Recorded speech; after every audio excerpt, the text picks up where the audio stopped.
এই শোন, সামনে আসতেছে ঈদ, পকেটে নেই টাকা, দান্দা বানিও নাই, দান্দা বানি যেভাবে হোক করাই লাগবো, কারণ ঈদে মার্কেট করতে হবো। তোরা যা, যে কাউকে একটা কিডন্যাপ করে নিয়ে আয়। এ কি কোন উস্তাদ? এটা রমজান মাস না, আর রমজান মাসে কি এসব কাম করা যাবে? এবার কোন কমের লোক রে? এই তুই সিংকুর গ্যাংয়ে থেকে একেবা কথা কস? আরে আমরা কি রোজা থাকি রে, যে আমাকে রমজান মাস দেয়া লাগবো, আর আমার আল্লাহর 12 মাসে সমান। মাই অর্ডার ইজ ডেঞ্জারাস, আমি যা কমু তাই হবো। গো। উস্তাদ, ইওর প্রোডাক্ট ইজ রেডি। ওস্তাদ, একবার মসজিদ থেকে বাইরে হাতে ধরে নিয়ে আসি, একবার ইনটেক মাল।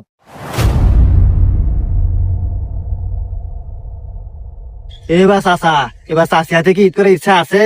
যদি থাকে চাষি ফোন লাগাও, লাগায় 1 লাখ টাকা নিষ্পের কও, বেশি কথা কই না, রোজার দিন। এই রাখ তো ডাইলেক্ট তো, রোজার দিন তুই যে এরম যে ওপেনে যে বিড়ি খাইতেছু, তুই রোজা নাই? এ কাকা, আমি সিংকু মাস্তান, আমি রোজা থাকি না। কি করলো তুই? এই ছাড় তো রে, তুই রমজান মাসে তাও